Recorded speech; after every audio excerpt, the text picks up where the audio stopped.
L'épistémologie, pour moi, c'est quelque chose de très important et je pense qu'on a besoin dans tous les domaines de transdisciplinarité, enfin du moins de transversalité. On a besoin maintenant d'avoir des vues qui décloisonnent parce que tout est lié, tout est interconnecté. Et je pense que l'approche philosophique moderne est une approche supplémentaire du phénomène ovnien et qu'il ne faut pas la négliger. Et voilà, donc je respecte énormément les gens qui ont fait beaucoup d'enquêtes, qui ont collecté des informations extrêmement importantes qui justement maintenant nous permettent de travailler, puisque ces informations enregistrées par nombre de témoignages et d'enquêtes qui sont dans des bases de données, aujourd'hui justement on peut s'en servir, on peut s'appuyer dessus et les analyser. À partir du moment où on s'intéresse à l'homme, au futur de l'homme, au futur de la destinée humaine, on est obligé de s'intéresser aux ovnis. Ça fait partie de notre présent, de notre passé, mais ça fera encore plus partie de notre futur. Je crois qu'on est en interaction, et vous savez, pour se connaître soi-même, rien de tel qu'un miroir, ou encore mieux, une autre personne en face de vous. Donc on a toujours besoin de se réfléchir dans une autre personne, parce que cette personne va vous renvoyer quelque chose que vous n'avez pas en vous-même à la base. Donc c'est un autre traitement de l'information qui est renvoyé vers vous et qui vous permet de vous construire, de vous définir par rapport à l'autre. Et donc je pense que pour grandir, on a besoin du regard de l'autre. Eh bien je crois que pour les civilisations, c'est pareil.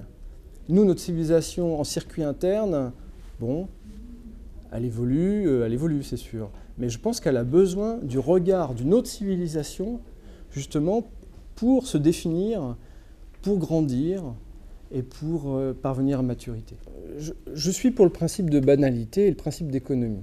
Le principe de banalité dit que, toute chose étant égale par ailleurs, la Terre, c'est quelque chose, enfin je veux dire une planète comme la Terre, c'est quelque chose de commun dans l'univers. Bon. Il se trouve que les découvertes scientifiques récentes convergent. Les briques de base qui forment les acides aminés, qui permettent ensuite la construction des cellules, etc. Ces briques de base, aujourd'hui, on les retrouve partout dans l'espace. Et elles supportent même le choc d'une rentrée dans l'atmosphère terrestre, parce qu'on a retrouvé donc des acides aminés vivants sur des météorites.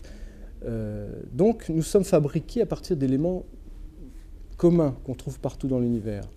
Ensuite, les scientifiques viennent de trouver maintenant la 170e exoplanète. Donc les planètes, bon, on savait que les soleils c'était quelque chose de commun dans l'univers, il y en a 200 milliards dans notre galaxie. Bon, on sait aujourd'hui que les planètes aussi sont quelque chose de très commun. Donc, pour moi, si j'applique le principe d'économie, il me semble que l'hypothèse la plus probable, parce que justement la plus économique et la plus facile à mettre en place, c'est tout simplement l'hypothèse que d'autres races se sont développées comme nous ailleurs dans l'univers, puisque nous ne sommes pas une planète extraordinaire, nous sommes une planète banale. Voilà. Donc, effectivement, ensuite, on peut avoir d'autres hypothèses et dire que là on rentre dans des considérations, pourquoi pas paranormales, d'univers parallèles, mais au sens encore une fois paranormal, pourquoi pas des intraterrestres, pourquoi pas une intelligence protéiforme. Bon. Jacques Vallée et Jean Sider ont fait la promotion de ce genre de théorie. Jean Sider, que je respecte beaucoup, est un enquêteur extraordinaire. Mais je ne suis pas d'accord avec cette théorie. Jacques Vallée, là je vais encore plus loin, Jacques Vallée, il me semble, je ne voudrais pas me tromper, mais il me semble que ses études ont été payées par l'armée américaine. Il me semble aussi qu'il a travaillé dans des projets militaires américains secrets.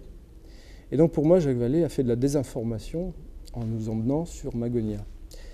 Voilà, je pense que les États-Unis désinforment, ont une politique de désinformation depuis 60 ans, ce qu'a très bien dit François Parmentier dans son livre très récent.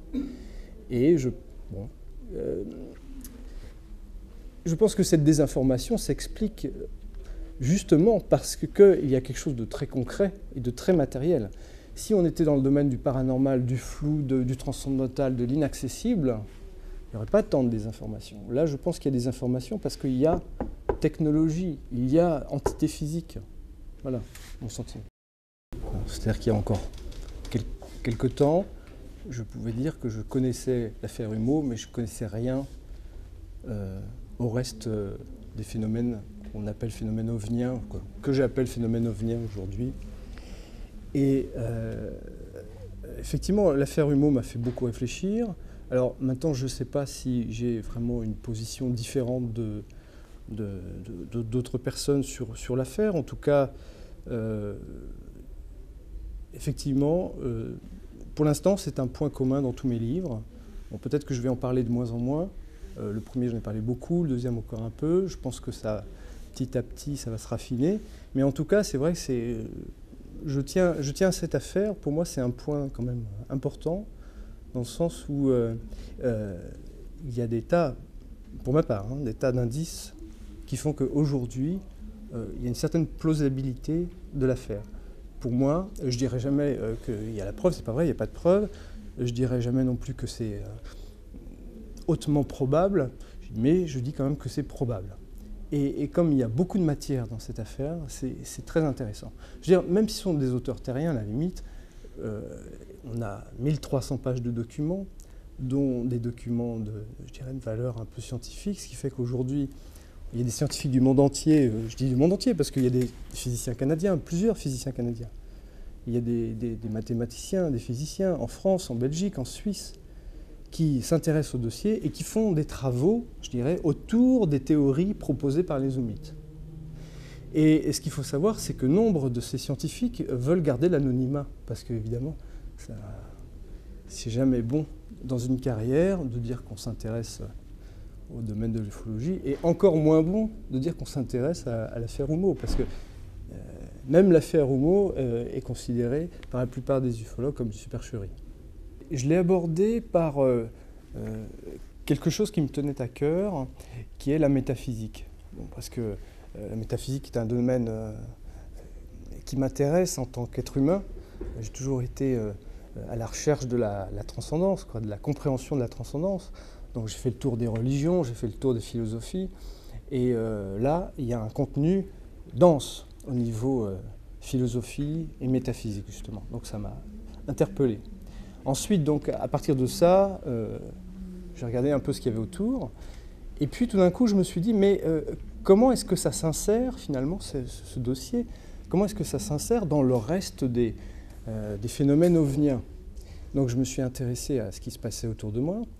Et puis, j'ai vu qu'il n'y avait pas de cohérence. Il n'y avait pas d'unité, il y avait beaucoup de visions différentes, des visions séparées, et que j'avais du mal à dire, bon, bah, effectivement, le dossier Humeau s'accorde très bien avec le reste des manifestations, le reste des phénomènes, le reste des explications.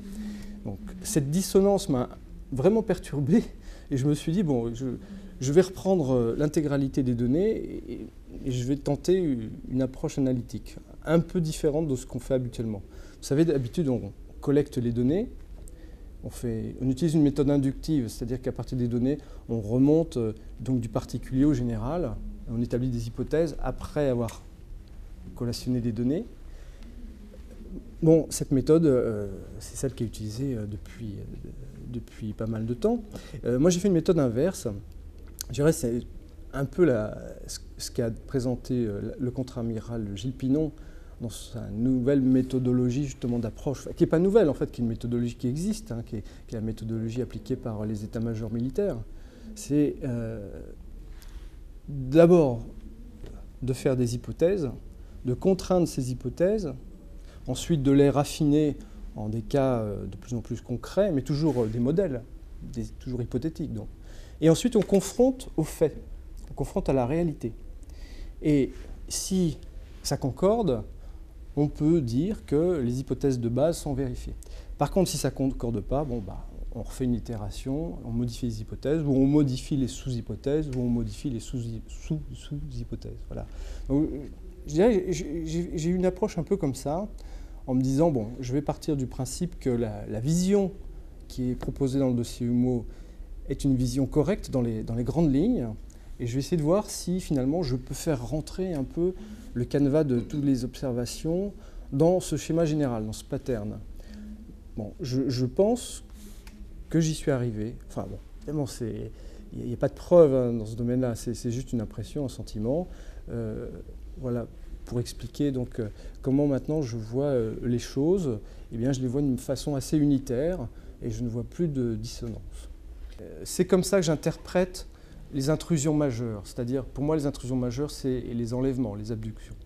Le reste, les survols, les crop circles, etc. Bon, ça a un impact, mais à mon avis, ça a un impact beaucoup moins fort que les enlèvements. Alors, les enlèvements, c'est un sujet très sensible.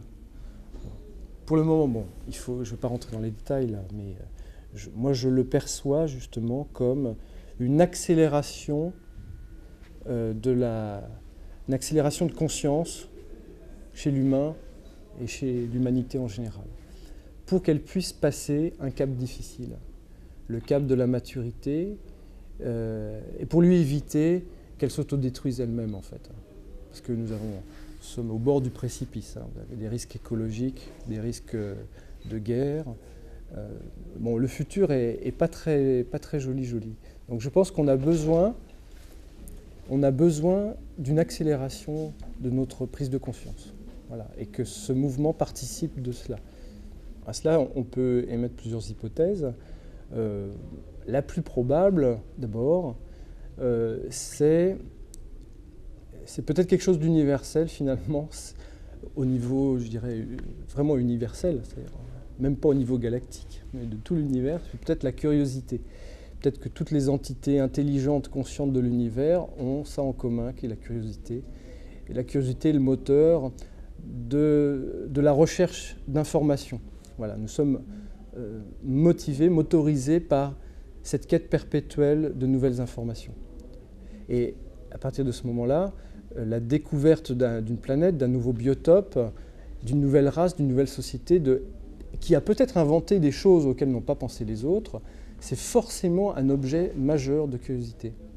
Imaginons qu'on ait un survol d'OVNI ostensible au-dessus de Washington, au-dessus de Paris, et que CNN le montre à la télé. Donc, comme CNN le montrera, ça sera vrai. Et donc, eh bien voilà, je fais un peu l'étude, un peu de prospective, et j'étudie ça sous tous les angles, c'est-à-dire ce qui va se passer dans les religions, aussi bien dans l'islam que dans la tradition juive, que la religion catholique, protestante, etc. Qu'est-ce qui va se passer au niveau des sectes? Qu'est-ce qui va se passer au niveau des gouvernements? Qu'est-ce qui va se passer au niveau de l'économie? Qu'est-ce qui va se passer au niveau psychologique, etc., etc., etc. Voilà, donc curieusement, c'est un travail qui a été très rarement fait. Enfin, je veux dire, j'ai trouvé très peu de rapports sur la question, et les auteurs, en général, délaissent cette problématique. Alors que pour moi, c'est une problématique clé. C'est-à-dire qu'aujourd'hui, je dis que si les aliens ne se montrent pas, c'est qu'ils ont de bonnes raisons de ne pas se montrer. Et quelles sont ces bonnes raisons? C'est que je pense que s'ils faisaient aujourd'hui une entrée officielle dans notre civilisation, la civilisation ne s'en remettrait pas. Il y aurait une série de crises existentielles, il y aurait une série de crashs qui feraient que nous risquerions non seulement un ethnocide, c'est-à-dire la destruction de nos cultures, de nos philosophies, de nos systèmes, de nos croyances, mais peut-être encore plus grave. Parce qu'il y aurait certainement à la clé des conflits armés, etc. Bon. Donc je pense que ce risque d'ethnocide explique pourquoi aujourd'hui il n'y a pas une soucoupe volante qui atterrit à Châlons pour nous dire « Salut, merci d'être là ».